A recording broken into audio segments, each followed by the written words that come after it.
नमस्कार साथियों, एक बार फिर से आप सभी का हार्दिक स्वागत है आपके अपने इस ऑनलाइन प्लेटफॉर्म के ऊपर, डिजिटल प्लेटफॉर्म के ऊपर। डॉक्टर गढ़वाल सर इंग्लिश अपनी बात बेटा चल रही है वहां पर थर्ड ग्रेड एग्जामिनेशन 2026 की, उसमें लेवल 1 और लेवल 2 है। उसके बारे में अपन इंपॉर्टेंट क्वेश्चंस हैं, multiple choice questions English subject के, वो वहां पर डील कर रहे हैं।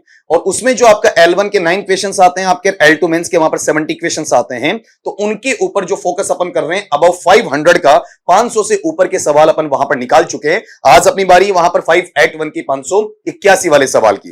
तो हर सवाल को अपन ये देखते हैं कि सवाल वहां पर किस तरीके से, किस कैटेगरी का है, किस आपके फॉर्मेशन से उठाया हुआ, किस सिंटैक्ट का उठाया हुआ, किस मैनर में आपका पूछा जा रहा है। The word penury is closest in meaning to, यहां पर शब्द आपको दिया हुआ पेनरी, और पेनरी यहां पर किसकी बात कर रहा है आपके लिए, वोकैबुलरी की। वोकैबुलरी के अंदर भी हमें क्लोजेस्ट या नियर इन मीनिंग या सेम टू मीनिंग देता है। और ये पैटर्न अपने पास में किसके लिए जाएगा, सिनोनिम का जाएगा। सिनोनिम का मतलब आपका समानार्थी शब्द के लिए जाएगा। तो पहली बात तो आपको ये पता करना है कि ये वन वर्ड सब्स्टिट्यूशन में भी काम में लिया जा सकता है, उसके साथ भी आपका अटैच हो सकता है। तो जहां पर अत्यधिक गरीबी की बात की जाती है, हद से ज्यादा निर्धनता या दरिद्रता की बात की जाती है आपका, जहां पर बीपीएल की अपन बात करते हैं, बिलो पॉवर्टी लाइन, गरीबी रेखा से नीचे का जो जीवन स्तर जीने वाले व्यक्ति होते हैं, उन्हें वहां पर इस कैटेगरी में रखा जाता है पेनरी में। तो अपन ये बोलेंगे एक्सट्रीम पॉवर्टी, अत्यधिक जो गरीबी है, अत्यधिक जो आपकी दरिद्रता है, उसको इसके साथ में अटैच किया जा सकता है। वेल्थ संपत्ति इसके लिए नहीं आएगा, अबंडेंस प्रचुरता भी इसमें नहीं आएगा, टेम्पररी लॉस जो आपका अस्थायी तौर पर होने वाला नुकसान है वो भी इसमें जोड़ा नहीं जाएगा। तो अपन नेक्स्ट पे चलें। Identify the mood off the verb in the sentence, दिए हुए वाक्य में आपका क्रिया की मनोदशा या मन स्थिति या मनोभाव क्या है, उसकी पहचान आपको वहां पर करनी है। तो मेरे पास में सेंटेंस दिया हुआ कंडीशनल नेचर का, और कंडीशनल नेचर के अंदर भी कौन सी कंडीशन है उसको आपका वहां पर पहचानना है। तो कंडीशनल में यहां अगले ने लिखा कि if I were a bird I would fly, काश मैं एक पक्षी होता तो मैं इस आसमान में उड़ पाता। आपका इफ आते कंडीशनल का नेचर पता चलता है। यहां पर इफ क्लोज के अंदर वर है जो कि अनरियल है, या सेकंड कंडीशनल है, या फिर आपका वहां पर हिपोथेटिकल है आपका, या फिर ऐसा कह सकते हैं कि इम्प्रोबेबल कंडीशन है। चार नामों से आप वहां पर जान सकते हैं। तो इसके रिजल्ट क्लोज में क्या मिलना चाहिए, वुड या शुड या कुड या माइट, उसके साथ में आपका फर्स्ट फॉर्म मिलना चाहिए। मुझे यहां पर मिला है वुड, और वुड के साथ में आपका फर्स्ट फॉर्म क्या आ गया, आपका फ्लाई आ गया। अब अगला इसका मूड वहां पर पूछना चाहता है, ये जानना चाहता है किस मनोदशा में इसे आपका वहां पर लिखा हुआ है। तो ये जो 582 वाला सवाल, इसके अंदर सीधा सीधा है, कहीं ना कहीं अपने आप तक सीमित है, खुद के लिए कल्पना की हुई है। तो जहां पर खुद की कल्पना आप वहां इंडिकेट करते हैं तो उसे सब्जंक्टिव मूड के रूप में बोला जाता है। यहां पर इंफिनिटिव नहीं होगा। इंफिनिटिव में क्या आता है, टू इंफिनिटिव या full infinitive, two plus verb का फर्स्ट फॉर्म होता है, बे इंफिनिटिव केवल वर्ब का फर्स्ट फॉर्म होता है। इंपेरेटिव वाला पार्ट वो होता है जहां पर सेंटेंस की स्टार्टिंग वर्ब के फर्स्ट फॉर्म या डू नॉट प्लस वर्ब के फर्स्ट फॉर्म, या फिर लेट या प्लीज या काइंडली प्लस वर्ब के फर्स्ट फॉर्म से होती है। और इंडिकेटिव कहीं पर इंगन करने के लिए काम में लिया जाता है। चलिए अगले सवाल पर, वहां पर सवाल नंबर आपका 583 583 का सवाल है। और ये सवाल बच्चा वहां पर आपके टीचिंग मेथड्स का है, मैथोडोलॉजी से जुड़ा हुआ सवाल आपको देखने को मिलेगा। पहले इसकी डेफिनेशन है उसको पढ़ लीजिएगा, उसके बाद में आप ऑप्शन पे वहां पर गौर फरमाएंगे कि अगले ने आपसे पूछना क्या चाहा है। Which method of teaching emphasizes, आपके शिक्षण या पढ़ाने के लिए कौन सी विधि, कौन सी पद्धति ऐसी है जो इस बात पर जोर डालती है, प्रेशर डालती है कि आपको मदर टंग का यूज करना है, और केवल इसलिए कि आप उसको एक्सप्लेन कर सकें, जिसमें व्याकरणीय जो नियम है उनको शामिल किया जा सकता है, और साथ में आपकी जो टारगेट लैंग्वेज है उसको उसके साथ में अटैच करके आपका रखा जा सकता है। इन चीजों को इनके साथ में जोड़ा जा सकता है। तो अगर आप ये बात करेंगे तो वहां पर ये जो पैटर्नेबल सिचुएशन अपनी मिलती है वो मेनली किसके लिए आती है, टारगेट लैंग्वेज को ग्रामेटिकल रूल्स के लिए मदर टंग तक ले जाना, उसके साथ में जोड़ना।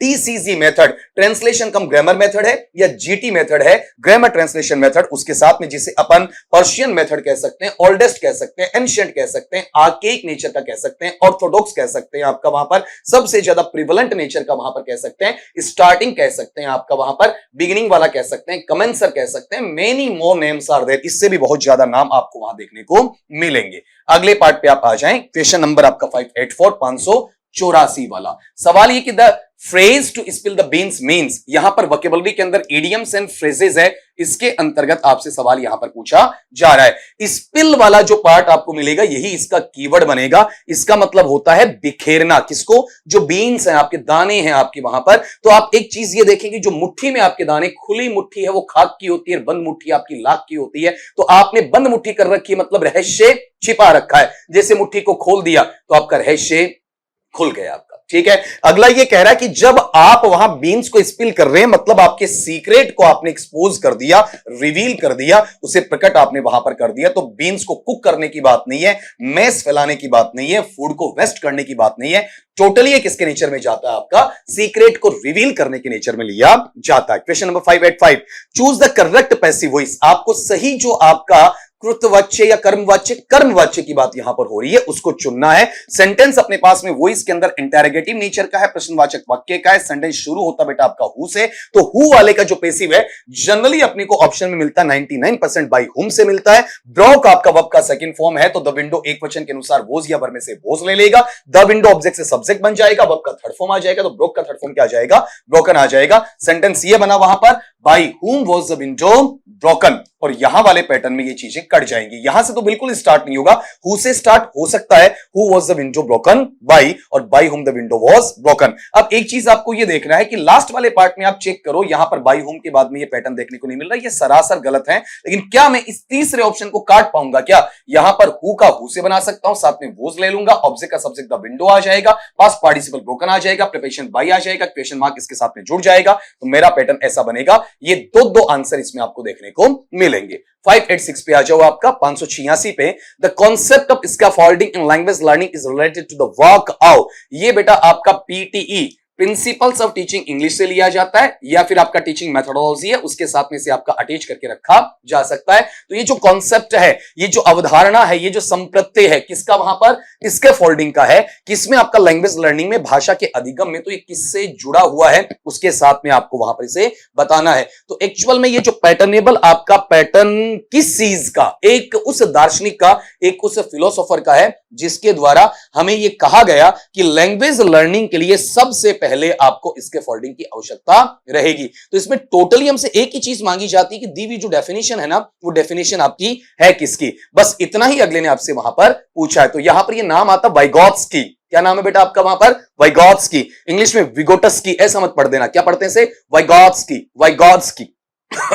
यहां वाले पार्ट में ये नॉर्म चोम्स्की की बात नहीं करते, जीन पियाजे की बात नहीं करते, बीएफ स्किनर की बात भी वहां पर नहीं करते। तो ये नेचर किसकी तरफ जाएगा? आपका वाइगोत्स्की की तरफ जाएगा। ठीक है, अगले पार्ट पे आ जाएं। Find the synonym for meticulous. ये आपके लिए वोकैबुलरी सेक्शन में सिमिलर इन मीनिंग या सेम इन मीनिंग के साथ में वहां पर चला। तो यहां गौर करेंगे, मेटिकुलस वाला पार्ट वो होता है जहां पर आपके चातुर्यपूर्ण तरीके के साथ में इन चीजों को जोड़कर आपका बताया जाता है। तो जो चीज आपकी बिल्कुल सटीक होती है, सही ढंग से अगले के सामने प्रेजेंट की जाती है, जिसे प्रिसाइज नाम अपन देते हैं। मैसी नहीं होगा, केयरलेस नहीं होगा, और हैस्टी वहां पर आपका नहीं बनेगा। अगर आपको फुर्सत मिले तो बाकी वर्ड्स के लिए भी आप डिक्शनरी जरूर खंगालेंगे, आपके लिए बहुत बेहतर होगा। परीक्षा में आने वाला पार्ट इनसे बाहर नहीं होगा। अगला लीजिए 588 588 का, the study of how context influences the interpretation of meaning is called. ये अपने पास में वन वर्ड सब्स्टिट्यूशन है, उससे जुड़ा हुआ पैटर्न आ जाएगा। और इसके तहत एक चीज आपको वहां पर और परखनी है, और वो जो पैटर्न आप वहां परखेंगे या फिर देखेंगे वो कौन सा रहेगा, उसे चेक करना आपका वहां पर, कि जो संदर्भ या प्रसंग की अवस्था होती है जहां पर इसका अध्ययन किया जाता है, उन परिणामों के लिए,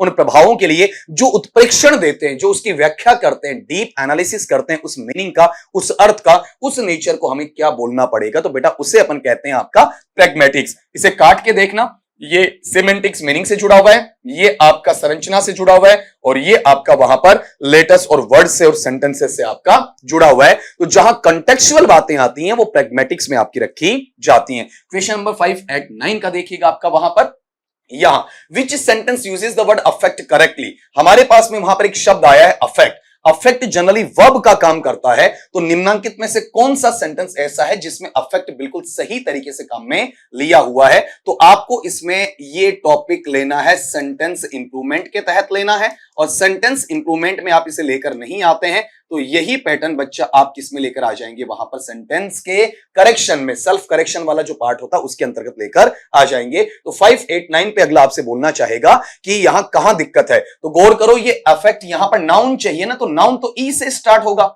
ठीक है, ये नाउन वर्ड होता तो गलत हो गया। फिर वहां वाले पार्ट में आप गौर करो, यहां जो अपने पास में इफेक्ट आ रहा है, हमें वर्ब चाहिए, तो यहां पर ई वाला नहीं, यहां क्या चाहिए आपका, ए वाला चाहिए आपका, ठीक है। फिर यहां पर देखो हमें क्या चाहिए आपका, वहां पर वर्ब वाला पैटर्न चाहिए, बिल्कुल सही मिल रहा है आपका। लास्ट वाले में देखना, यहां पर ये नाउन चाहिए, तो बेटा अफेक्ट्स ऐसा नहीं होगा, बल्कि वहां पर क्या जाएगा, इफेक्ट्स। इस तरीके से इसका डीलिंग वहां पर कर दिया जाएगा। तो ये पैटर्न यहां से हट जाएगा, ये पैटर्न यहां से हट जाएगा, ये पैटर्न यहां से हट जाएगा, तो ऑटोमेटिकली अपने पास में आंसर ये बना, the storm will profoundly affect the coastal area. समुद्र तटीय इलाके हैं, उन्हें ऐसा बोला गया है। Choose the sentence with the correct usage of last. एक बार फिर से सेंटेंस है, वो सेंटेंस इंप्रूवमेंट के आधार पर ही आपसे पूछा जा रहा है, उसी की तर्ज पर ये चीज आपको वहां पर दी जा रही है। एरर आपको वहां पर छांटने की बात कही जा रही है, एक सही वाक्य छांटिए, बाकी तीन को आप हटा दीजिए। लास्ट का मतलब होता है कहीं ऐसा ना हो जाए, सजेशन या एडवाइस की बात वहां पर बताई जाती है, तो लास्ट के अगले कॉलम के अंदर आपका, अगले क्लोज के अंदर आपको डेफिनेटली मॉडल ऑक्सिलरी शुड का यूज हर हाल में चाहिए, जो आपको यहां मिलेगा, बाकी कहीं पर देखने को नहीं मिलेगा। तो ये चीज कटती है वुड की वजह से, ये कटता माइट की वजह से। यहां पर तो अपने पास में मॉडल ऑक्सिलरी है ही नहीं। सेंटेंस क्या बना बच्चा, run fast लेस्ट you should miss the train. Next पे आ जाए आपका, द साउंड पे इज ए। जो पे साउंड है वो कैसा साउंड है, इसको आप चेक करना वहां पर। ये सवाल अपने पास में फोनोलॉजी का है आपका, ठीक है, फोनेटिक्स का सवाल वहां पर इसे आपका कहा जा सकता है, इंटोनेशन, आर्टिकुलेशन, इनसे जुड़ा हुआ पैटर्न है। तो पे साउंड किसमें काउंट आपका कर दिया जाएगा, ठीक है। तो आप गौर करें, यहां पर ये साउंड आता है प्लसिव नेचर में, आप पे से प्लसिव सीधा याद रख सकते हैं, दिक्कत नहीं क्रिएट करेगा, बड़ा आसान सा फंडा इसका बनाया जा सकता है। अगले पैटर्न पे आ जाए बच्चा, the goal of the structural approach is to achieve mastery over. जो स्ट्रक्चरल अप्रोच है, मतलब सवाल अपने पास में बेटा टीचिंग मेथड का है आपका, ठीक है, और टीचिंग मेथोडोलॉजी है। इसके तहत जब भी आप इन चीजों पे फोकस करते हैं, ठीक है, तो आपको ये परखना पड़ेगा कौन सा मेथड और अप्रोच के बीच डिफरेंस क्या है, पहली बात। दूसरी बात, अप्रोच को मेथड बनाया जा सकता है क्या। तीसरी बात, क्या मेथड को अप्रोच रिप्लेस कर सकता है क्या। चौथी बात, उनके फीचर्स क्या हैं। और पांचवी बात, उनकी डीमेरिट्स या डिसएडवांटेजेस क्या हैं, ये आपके जहन में होने जरूरी हैं। तो इसका जो आपका स्पेसिफिक ऑब्जेक्टिव है, इसका जो आपका वहां पर जेनेरिक ऑब्जेक्टिव, विशिष्ट उद्देश्य भी और सामान्य उद्देश्य भी, उनके तहत इस सवाल को सोल्व वहां करवाया जाएगा। तो स्ट्रक्चरल अप्रोच में क्या होता है, सेंटेंस पैटर्न्स है, सिंटैक्स है, सिंटैक्टिक नेचर है, उसका ढेर सारा प्रैक्टिस आपको करना पड़ता है। तो वो पैटर्न जाएगा स्ट्रक्चर के लिए या फिर डिफरेंट पैटर्न्स के लिए। जो सेंटेंसेस होते हैं उनकी प्रैक्टिस पे प्रैक्टिस डिमांड की जाती है। ग्रामेटिकल रूल तो टीसीजी या जीटी तक सीमित हो जाते हैं, वोकैबुलरी भी आपकी जीटी तक सीमित हो जाती है, और communication in real life situations हैं वो सीएलटी पे आपका निर्भर करता हुआ नजर आता है। 593 की बात करूं, 593 का सवाल अपने पास में किसका है। यहां अगले ने कहा कि जो लिटरेरी डिवाइस मेरे पास में आती है, लिटरेरी टर्म मेरे पास में आता है, पोएटिक डिवाइस कह सकते हैं, या फिर बच्चा आपका वहां पर फिगर ऑफ स्पीच का नाम इसे दिया जा सकता है। तो ये जो साहित्यिक अलंकार है, जिसमें हम क्या करते हैं, एक कर्कश भाषा, कटु भाषा इस्तेमाल करते हैं उस अभिव्यक्ति के साथ में, जहां पर एक असहमति का पैटर्न बनता है, जिसे किस रूप में जाना जाता है। एक हार्ड लैंग्वेज होती है, कठोर भाषा होती है, हार्ड एंड फास्ट लैंग्वेज के अंदर हमें जो कहीं पर कमेंट करना पड़ता है, कहीं पर सरकाज़्म है उसको बताना पड़ता है, व्यंग बाण कटाक्ष कसना पड़ता है, उसे अपन नाम ये देते हैं, मेरे मुंह से निकला भी है बीच में बोलते वक्त, कौन सा आपका, सरकाज़्म। ये यूफेमिज्म नहीं होगा, एपोस्ट्रोफी एड्रेसल संबोधन वाला नहीं होगा, पैराडॉक्स आपका विरोधाभास अलंकार भी इसमें काम में नहीं आएगा। नेक्स्ट क्वेश्चन पे आ जाएं आपका वहां पर। ये जो सवाल आपके पास में फिक्स्ड प्रीपोजिशन का इररेगुलर पैटर्न का इसमें काम में लिया जा रहा है, तो अगले ने हमें दर्शाया क्या है वो पढ़ना। करेक्ट द सेंटेंस, इस सेंटेंस को शुद्ध कीजिएगा। She is senior than me by 3 years, वह मेरे से 3 साल ज्यादा वरिष्ठ है, 3 साल ज्यादा आपका सीनियर है। तो सीनियर अपने साथ में फिक्स्ड प्रीपोजिशन में देन की बजाय बच्चा वहां क्या लेता है, टू लेता है, तो आंसर यहां पर ये बनेगा। सीनियर के साथ में आप फ्रॉम का इस्तेमाल नहीं करते हैं, विद का नहीं करते हैं, एरर इसमें ऑलरेडी है, तो हमें यहां पर सीनियर के साथ में टू बोलना पड़ेगा। क्वेश्चन नंबर 595, ये जो अपने पास में सवाल एक बार फिर से है, वो किसका है, सिनोनिम का है, सिमिलर इन मीनिंग का है, सेम इन मीनिंग का सवाल वहां रखा जाता है आपका वोकैबुलरी सेक्शन के अंदर कि द वर्ड मैलडिक्शन मींस, ये जो शब्द है मैलडिक्शन वाला, मैलडिक्शन किसके लिए काम में आता है। तो पहले भी आपने प्रीफिक्स पढ़ा है मेरे से MAL, जो कहीं ना कहीं नेगेटिविटी या फिर आपका एविल डीड होता है, बैड डीड होता है, उसको बता तो नेगेटिव सेंस में वहां पर आएगा। ब्लेसिंग अपने पास पॉजिटिव में नहीं होगा, फॉर्मल स्पीच पॉजिटिव में नहीं होगा, गुड फॉर्चून अफर्मेशन शो करता नहीं होगा। निगेशन केवल इसमें है एक कर्स, शाप है, श्राप है, अभिशाप है,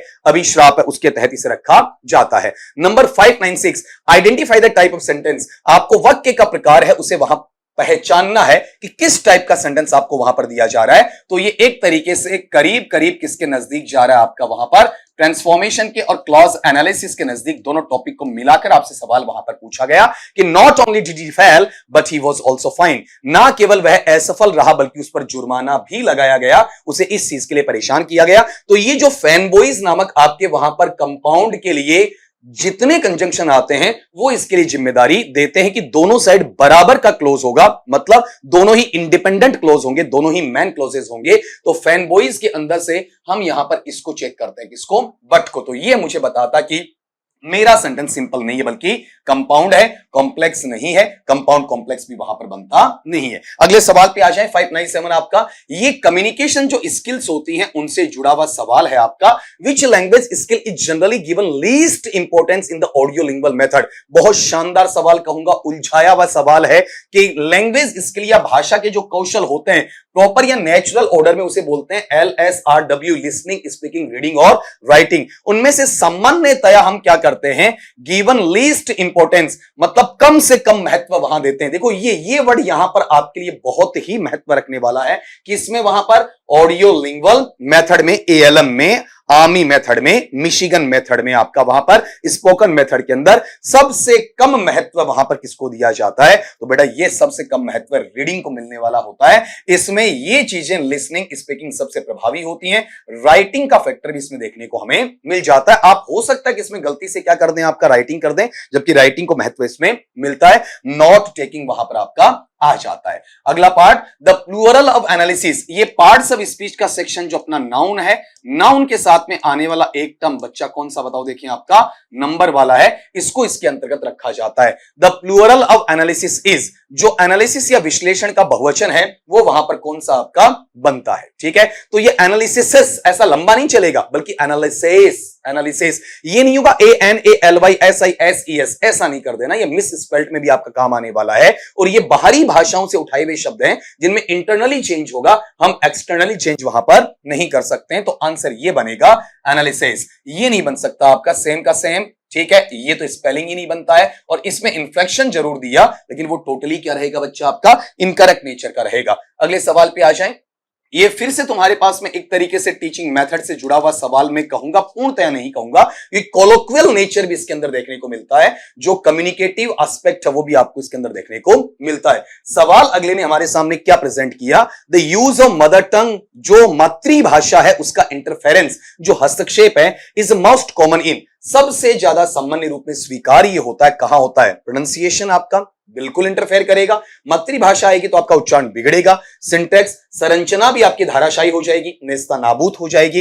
लेक्सिस, उसका स्ट्रक्चर या ढांचा बिल्कुल बिगड़ता है आपका वहां पर। तो सिंटेक्स, लेक्सिस तो बिल्कुल करीब करीब है आपका वहां पर। तो ये तीनों फैक्टर देखने को मिलते हैं कौन सा, ऑल ऑफ द अबव के अंदर। अब इसी क्लास का आपका लास्ट का सवाल जो जाता है आपका वोकैबुलरी सेक्शन के अंदर और जिसमें अपन इडियम्स एंड फ्रेजेस हैं उसको शामिल करके वहां पर देखेंगे। The idiom to take the bull by the horns means, एक लोकोक्ति है वहां पर जिसमें यह कहा गया कि आप बैल होता है, ठीक, उसे आप उसके सींगों से पकड़ रहे हैं। तो इसके मायने क्या होते हैं, इंटरनल आपका लक्षणा शब्द शक्ति है उसे आप बताएंगे। तो पहली बात तो आप वहां क्या कहते हैं, आ बेल मुझे मार, ऐसे वाला नहीं है आपका, आपने वहां पर बहादुरी दिखाई है। ठीक है, बहादुरी दिखाई है तभी तो आप बैल के सामने गए और जाकर उसके सींग पकड़ने की हिम्मत रख रहे हैं, तभी तो ये आपका जिगरा झलक रहा है। अगर नहीं होता तो आप इस डिफिकल्टी के सामने डायरेक्टली नहीं जाते, ठीक है, और डायरेक्टली जाते तो भी आपकी बहादुरी है ना वो वहां पर पछाड़ खा जाती। तो आपने उसको रोक रखा है, कितनी देर तक रोकेंगे ये लेटर ऑन डिपेंड करेगा। लेकिन हाल फिलहाल किसी भी डिफिकल्टी को आप डायरेक्टली और बोल्डली क्या करते हैं, आपका टेकल करते हैं, हैंडल करते हैं, कंट्रोल में लेते हैं, उसे अपन कहते हैं to take the bull by the horns. इसमें किसी भी प्रॉब्लम से अवॉइड करने वाली स्थिति नहीं आती है, डर को दिखाने वाली बात नहीं आती है, कोई आपका बेवकूफी भरा निर्णय वो नहीं आता। बेवकूफी भरा निर्णय तो तब है जब आप अपने पोटेंशियल्स को नहीं जानते हैं, जब आप अपनी क्षमताओं को नहीं जानते हैं, तब इसे बेवकूफी भरा निर्णय कहा जा सकता है। तो बेटा आपने देखा होगा आज की क्लास के अंदर की सवालों का लेवल और टीचिंग स्पीड दोनों ही बढ़ चुके हैं। ठीक है, लेवल भी बढ़ा है और कम टाइम में ज्यादा सवाल आपको दिए जा रहे हैं, क्योंकि हमें पता है कि आपका एक एक सेकंड कितना कीमती है। तो कम से कम समय के अंदर ज्यादा सवाल हैं, हम आपको वहां देते चलेंगे। मिलता हूं आपका नेक्स्ट लेक्चर में नए सवालों के साथ में, नई एनर्जी, नए एंथुजियाज्म के साथ में। तब तक के लिए सभी दोस्तों को मेरी तरफ से शब्बा खैर।